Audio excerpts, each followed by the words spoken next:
上曾经出现过许多著名的绘画大师，但他们的作品却极少流传到今天。战乱、毁灭、流失和野蛮的破坏，将他们绝大多数伟大的创造永远埋葬在了历史深处。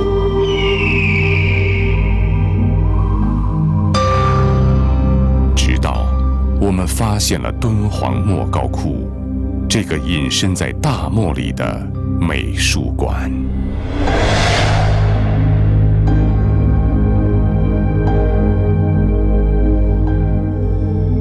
从公元4世纪到14世纪，1000多年间，45000平方米的壁画在这里保留了下来。这是历代无名大师们为我们留下的艺术珍宝。然而，历史上关于他们的记载却几乎是空白。现在，我们只能从零星的壁画题记和敦煌遗书中去追寻这些大师的踪影了。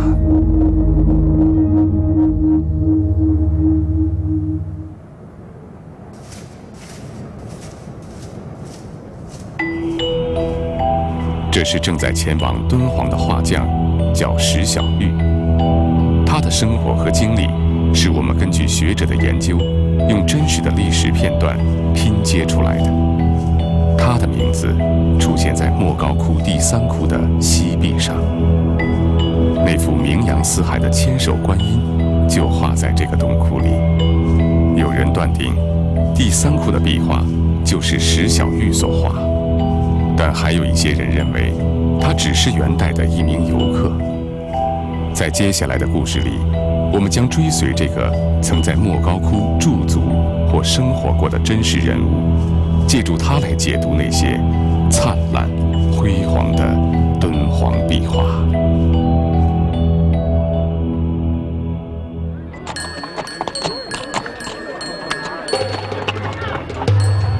让我们回到公元1351年，这一年，石小玉从甘州来到了敦煌。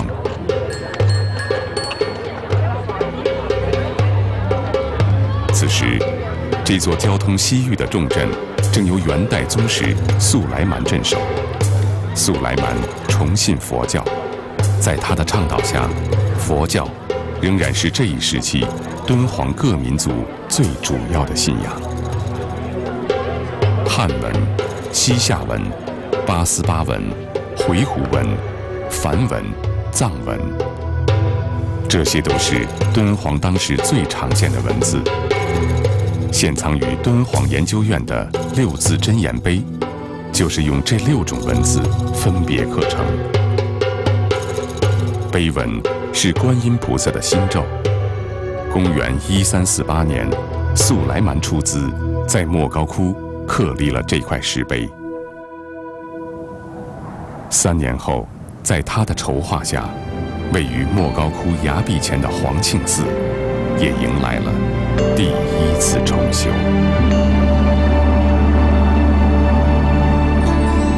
那是一个面向东方的峭壁，由木质栈道和阶梯连接的数百个洞窟，像蜂巢般挤满了黄色的壁岩。那里就是敦煌的千佛洞。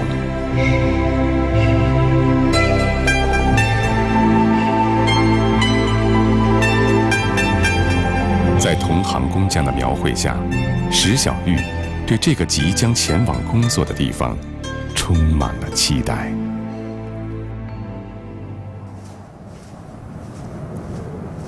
徜徉在这些古老的洞窟之间，当年僧侣们打坐修行的情景，仿佛就在眼前。石小玉看到的这些画像，是莫高窟留存至今最早的壁画。莫高窟的创建始于禅僧们的开窟活动。修禅需先观相，观相如同见佛。这些形象的出现，正是为了满足僧侣们修行时观想禅定的需要。而这些壁画描绘的是佛陀在前世发生的各种故事。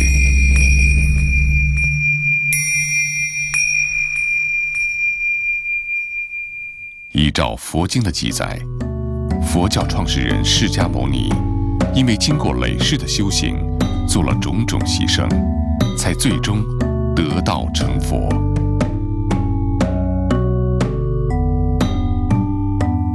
石小玉看到的这幅壁画，就是佛陀的一个前世萨朵太子的故事。在一次出游中，萨朵太子见到几只老虎即将饿死，于是他决定用自己的身体喂食它们。不料，老虎连撕咬的力气都没有，萨朵太子便用竹尖刺破喉咙，从山崖跳下。饿虎舔食他的血液，恢复体力后，才吃光了他全身的肉。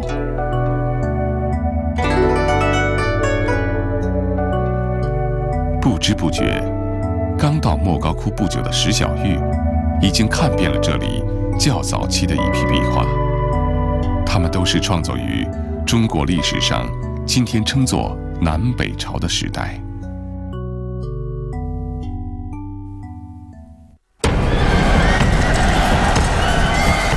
那时，中国的北方动荡不安，战火纷飞，中国的思想文化也面临着一次巨大的裂变。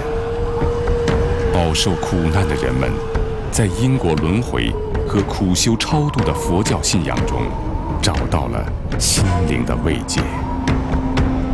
佛教就在这个时候兴盛了起来。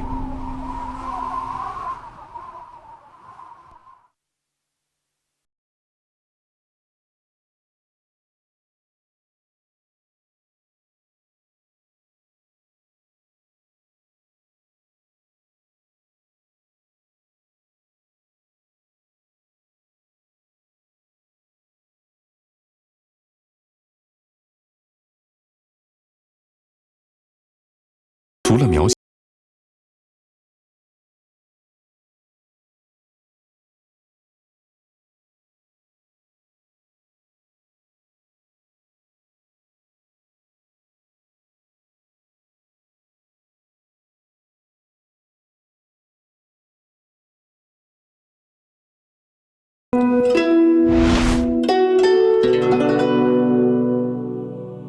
这是为恶作乱的500个强盗，在佛陀的度化下，放下屠刀，立地成佛的故事。这些通俗易懂的连环画，说法的佛陀，瑞光相接的千佛，无疑是信徒们了解佛教最好的入门教材。不过，真正吸引石小玉的，并不是那些曾经感动过他的佛教故事，而是先辈们用笔用色的技巧。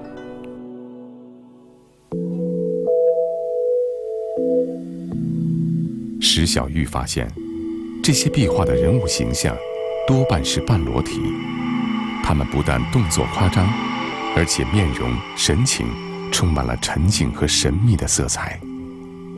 这种鲜明的外来印记，他在中原的绘画中是从未见到过的。从一位年长的画师那里得知，这是一种用强调明暗来表现人物立体感的晕染法，画史上也称凹凸法。它曾经在敦煌流行了数百年。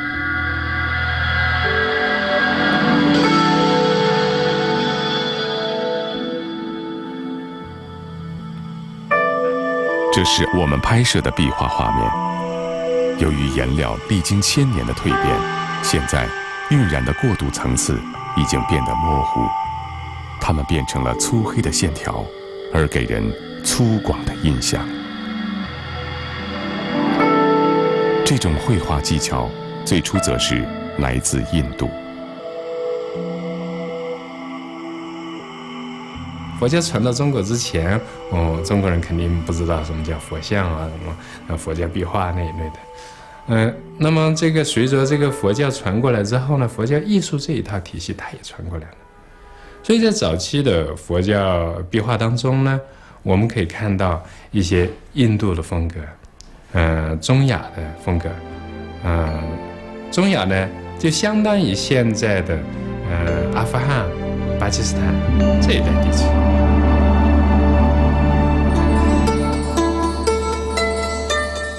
外来的佛教艺术为中国的传统绘画注入了新的活力。随着洞窟营造的兴盛，来自中原的画风也融合了进来。公元6世纪，一批洛阳来的画匠为莫高窟的壁画换上了新的面貌。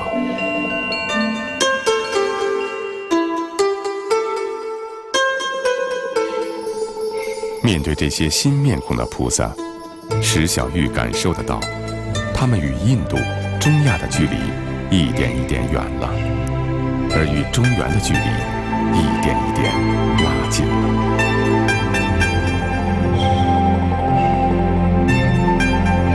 他们都换成了当时中原流行的绣骨倾向，瘦体宽衣，细眼薄唇，这种潇洒秀丽，正是南朝大画家陆探微的绘画风格。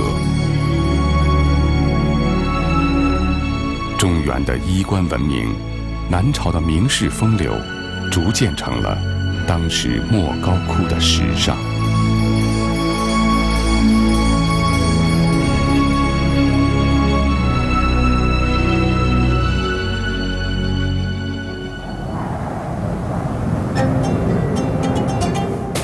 在石小玉生活的元代，敦煌已不再繁华，但在丝路贸易繁盛的年代，不绝的商旅、行脚的僧徒，都来往于这个重要的枢纽城市。来自中原、印度、希腊、波斯的艺术和文明，在这里历经了10000年的汇聚和交融。如今，这些高低错落的石窟，就像是一部壮丽无比的佛学图典，一座风格绚丽多变的艺术宝库，让石小玉，也让每一个后来者震撼不已。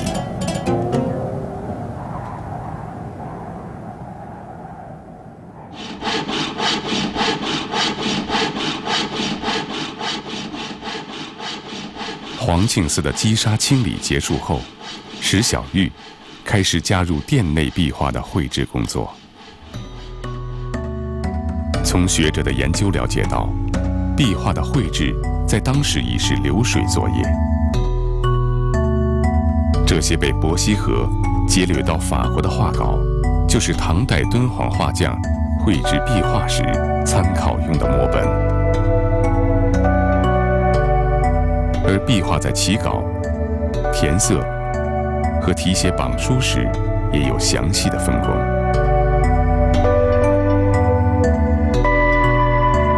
尽管如此，敦煌那些巨幅壁画仍要花费几个月甚至几年的时间才能绘成。壁画和文人的画作不同，很少有署题姓名的。这致使画匠的名字至今鲜为人知。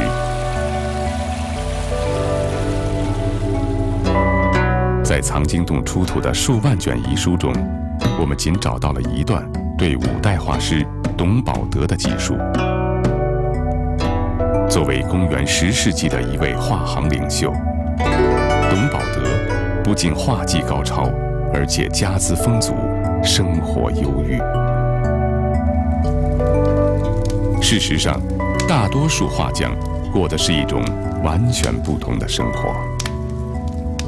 他们吃不饱穿不暖，然后是疾病。这个普通情况下呢，一般就是2顿饭，一种早饭，一种晚饭。早上是它有一种食品叫个薄多，这个晚饭是给2枚糊饼，这个糊就是说是用西域人的做法去做的。现在有一种饼我们叫大饼，新疆叫狼，那个狼呢，可能就是原来就是说的就是虎饼。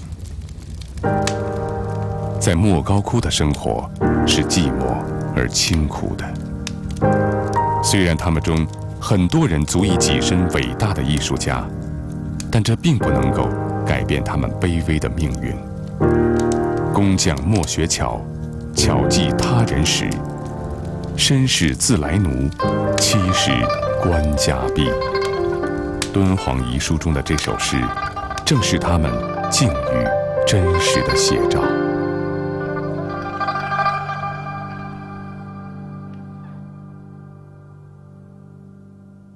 这是莫高窟重要的礼佛场所，也是莫高窟最大的洞窟之一。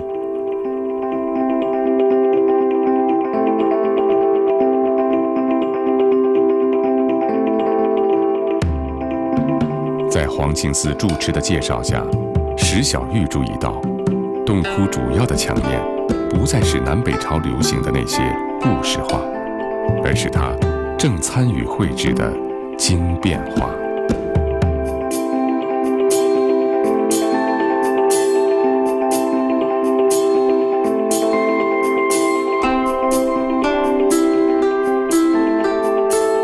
经变画就是用图像来解释某部佛经的思想内容。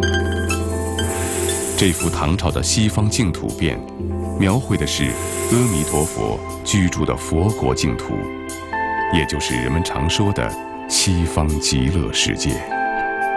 佛经说，极乐国土，天乐长明，花雨漫天，那里用黄金铺地，用7种宝物装饰楼阁，那里没有痛苦，只有欢乐。于是，画家们借用人间最美好的景象，构筑出了这个美妙奇异的天国图景。为什么要这样呢？因为这佛国世界大家都生活得很幸福啊，每天就听听音乐，看看舞蹈，那样美好的世界，所以那普通人很向往啊，我们都想去啊。那想去好啊，你就来跟着我们念佛啊，你就来修行啊，那么最后你就可以到佛国世界了。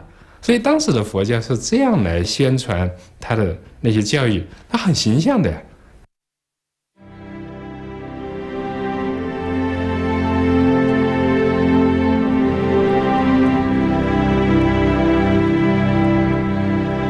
经变化，纯粹是社会安定、生活富足的时代，由中国人自己创造出来的。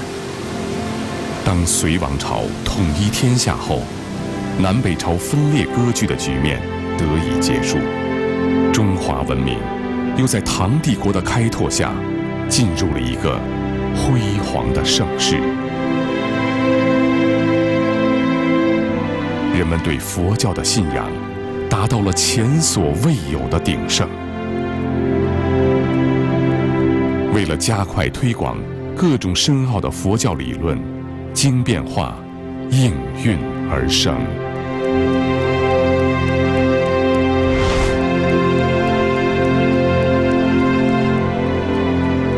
透过这些和大唐风采一样大气磅礴的壁画作品，石小玉感受到了曾经盛世的繁华。先辈们绘制的这一个个人间的天国，正是虔诚的信徒对来世美好的期望。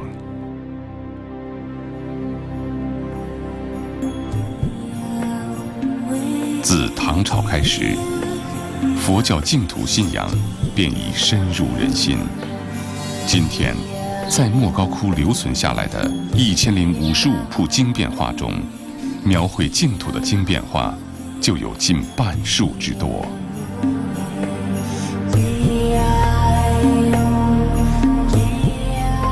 或许，因为观音菩萨可以帮助人们解脱现实世界的苦难，观音信仰在唐朝也非常盛行。当时，民间一度出现了家家阿弥陀，户户观世音的信仰盛况。无论是山林中遇到的胡商，还是行刑前将死的犯人，或是波涛中行驶的海船，33种危难中，只要口念观世音菩萨名号，观音便会化作各种身份前往救助。这是根据《妙法莲华经》部分内容绘制成的观音经变。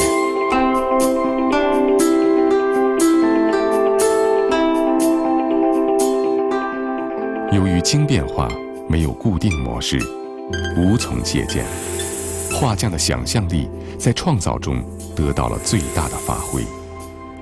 人们熟悉的世俗生活景象被大量绘制到壁画里。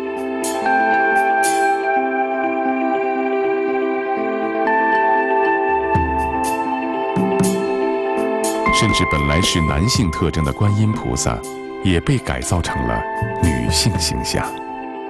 这是莫高窟最美的观音菩萨，娇柔妩媚，宛若一位唐代的贵妇。她所在的洞窟因此被称为美人窟。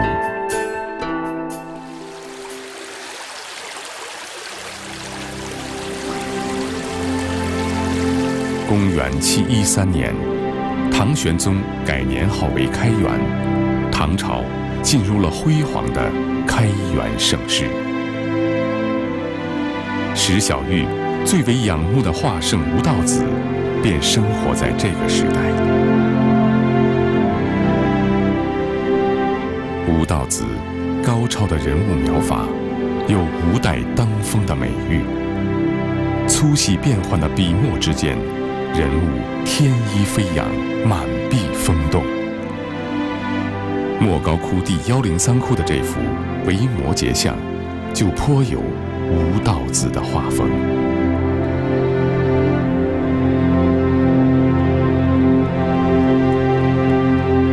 维摩诘是古印度一位在家修行的居士，虽身在世俗，却精通佛法。这幅经变画说的是他和智慧第一的文殊菩萨激烈辩论的故事。维摩诘深受中国士人阶层的喜爱，他的形象也因此被换成了中国的士大夫。在中国文化精神的改造融合下，来自印度的佛教不断接受着中国新的阐释。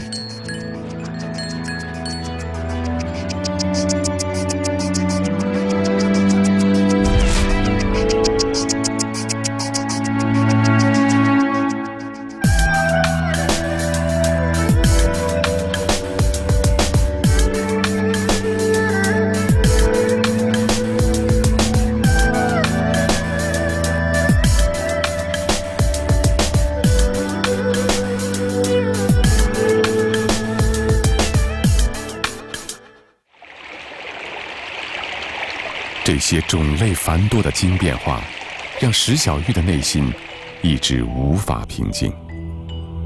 他们在展示着佛教发展轨迹的同时，也为后人留下了一个谜团：是谁创作了这些流传千古的壁画作品？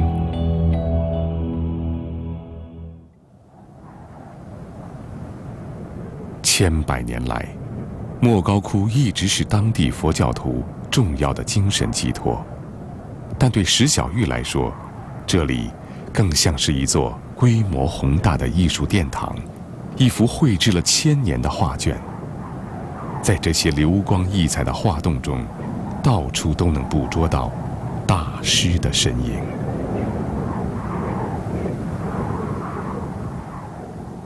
李思训是盛唐时期的大画家，他创造的青绿山水画曾经风靡天下。在他的影响下，莫高窟的壁画也呈现出了一派金碧辉映的大唐气象。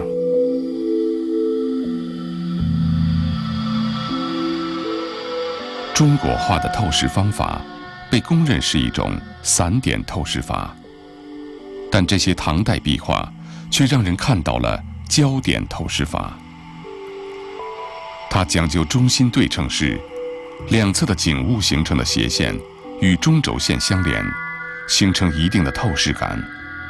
而西方直到文艺复兴时期才出现了这种科学的透视法，比唐朝晚了600多年。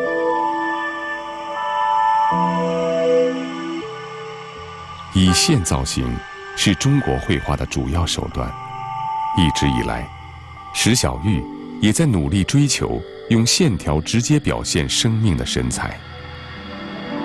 洞窟中历代壁画的杰作，正是临摹学习最好的范本。这些脱壁欲出的野牛和猪群，出自于西魏画工的如花妙笔。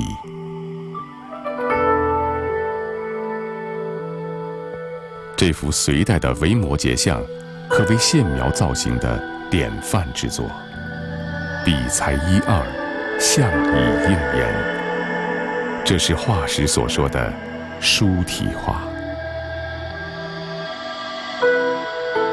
在历代先辈精确入微的描摹中，石小玉熟知的各种线描技法都得到了纯熟的展示。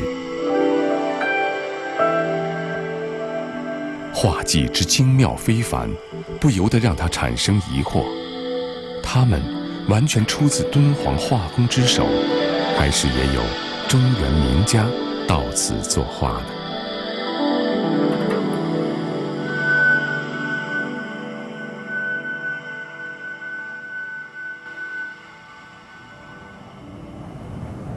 据画史记载，隋唐时代，画坛名流、画工名将无不从事壁画创作。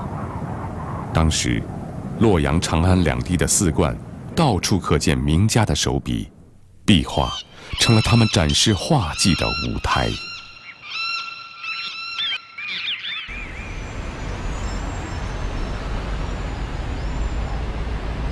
这里是陕西省西安市，这座1000年前的古都，如今依旧繁华。但那些名师的真迹，早已消失在战火的尘烟中了。南北朝到隋唐时期，敦煌和长安之间的关系来往是非常密切，所以很多这个敦煌的绘画上呈现的这个水平和中原可以说一个样。现在中原地区的绘画没有保存下来这么早的，但是呢，在敦煌、南北朝一直到隋唐，那都保存得非常完好。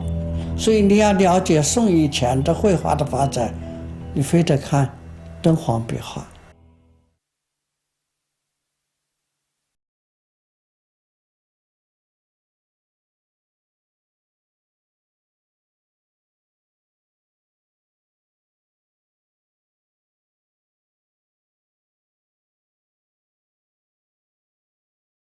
画中佛像的衣纹犹如出水的薄纱，这就是画史著名的曹衣出水，笔法刚劲绸叠。这些曾经只见于文字记载的伟大创造，竟在默默无闻的画匠们手中奇迹般保存了下来。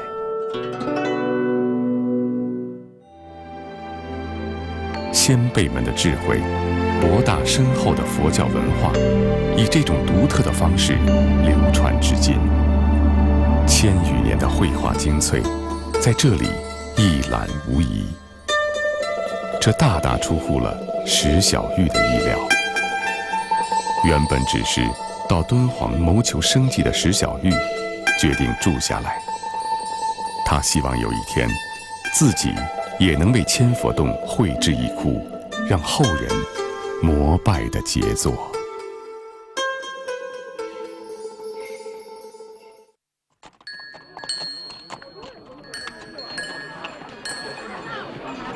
1000多年来，莫高窟兴旺的香火，吸引了大批民间画匠前来敦煌经营生计。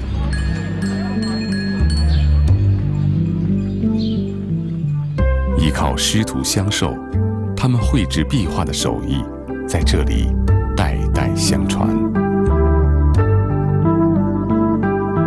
在墙壁上作画，手腕悬空，无处依靠，同时肩部还需要很强的持久力，才能使手臂保持平稳。在昏暗的洞窟中，他们就这样画出了极其流畅的线条和精美的壁画。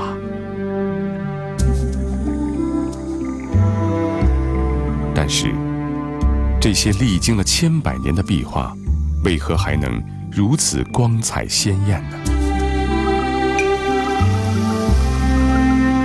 这是唐代敦煌画匠磨制颜料的用具，现藏于敦煌博物馆。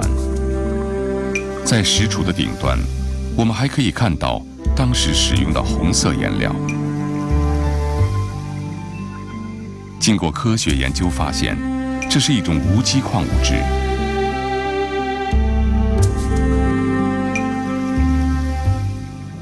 长久以来，敦煌壁画的颜料大多是取自天然矿石，像朱砂、孔雀石、云母等等。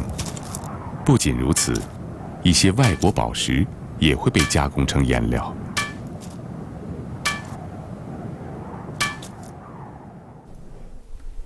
这些是五代画匠们使用的调色碟和用青金石加工成的蓝色颜料。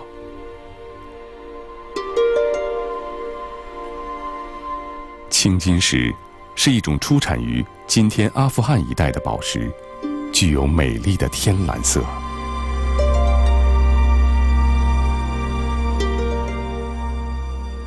这些矿物颜料都是经得起日光照射和湿气侵蚀的稳定颜料。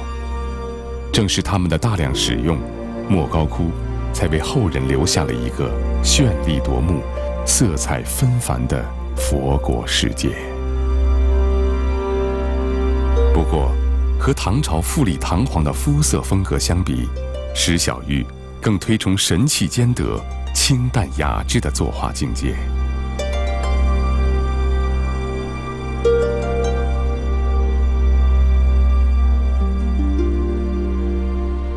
赵孟俯、黄公望、倪瓒等等，这些都是当时中原最著名的大画家。他们主张作画要简古、淡泊、清新、消散，以致后世也都把平淡、柔润作为艺术的最高格调和正宗。而这种重意境、重情趣的中原文人画风，也正是石小玉一直所倾心的。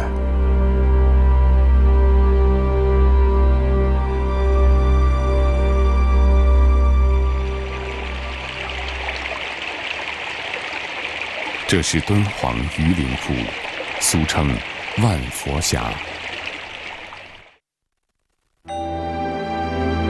窟中这幅普贤变，堪称古代山水画的杰作。画中碧丽的群峰、突兀的奇石、院落和楼宇，在云烟之中若隐若现。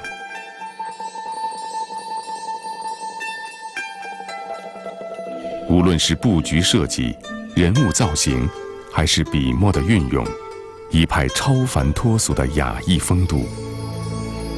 和中原的大画家们相比，敦煌画工的绘画技艺并不逊色。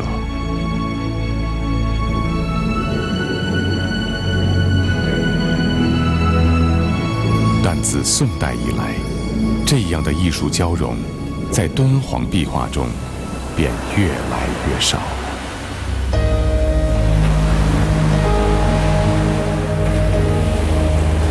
元代时期，当雄心勃勃的统治者把权力的版图扩张到东南亚乃至地中海的同时，也将贸易的重心转移到了海上，河西走廊变得不再那么重要。莫高窟的营造走向了停滞。在敦煌默默守候了6年的石小玉，一直没有机会在千佛洞画上一幅壁画。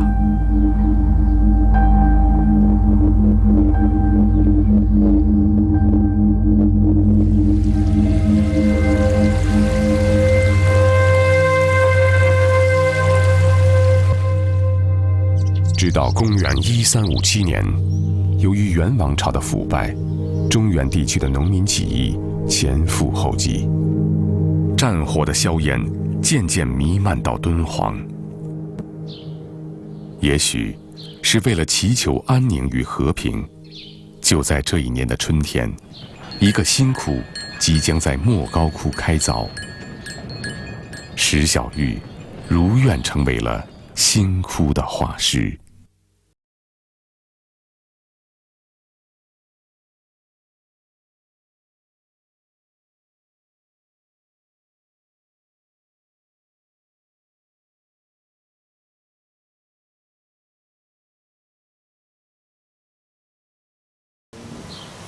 这是莫高窟南区的最北端，曲折的小道是古代敦煌通往莫高窟的必经之路。位于入口处的第3窟，就是石小玉即将工作的地方。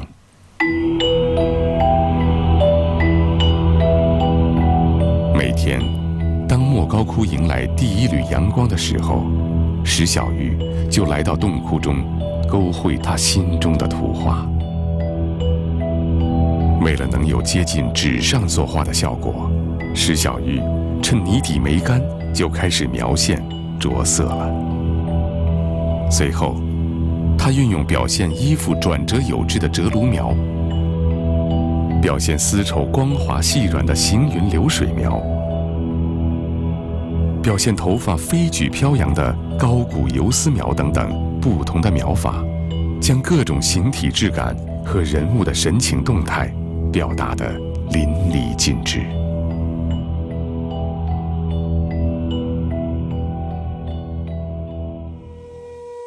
如今，在这些笔墨的背后，我们依然能感受到石小玉那份激情和沉浸。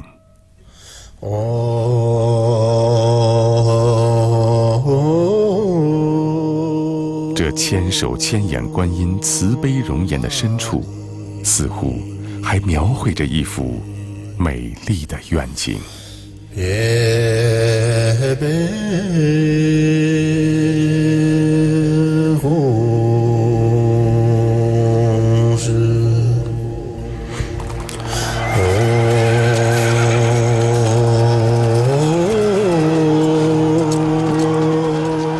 公元1368年，朱元璋率军攻破了元大都，元朝灭亡。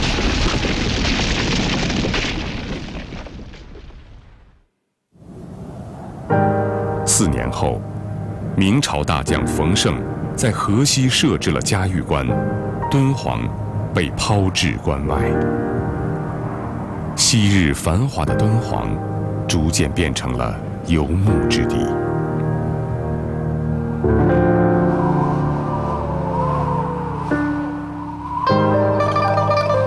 在漫漫的流沙中，石小玉的名字，还有莫高窟的壁画，渐渐被人遗忘。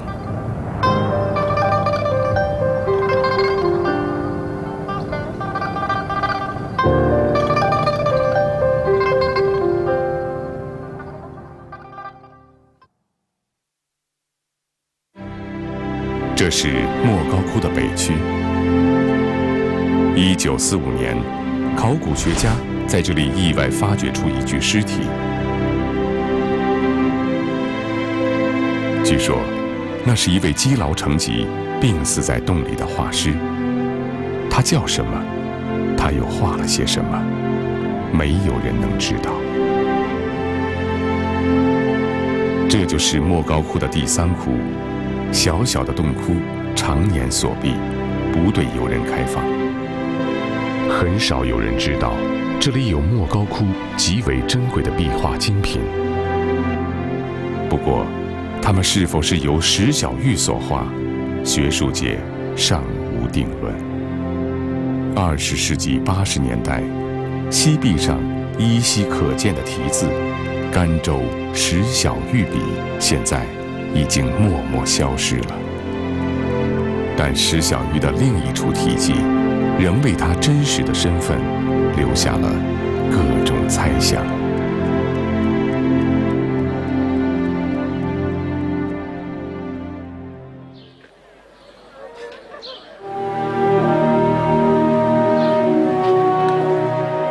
21世纪的今天，莫高窟这座由无名大师们缔造的石窟画廊，已经成为艺术家们的朝圣之地，成为了全人类共同的历史文化遗产。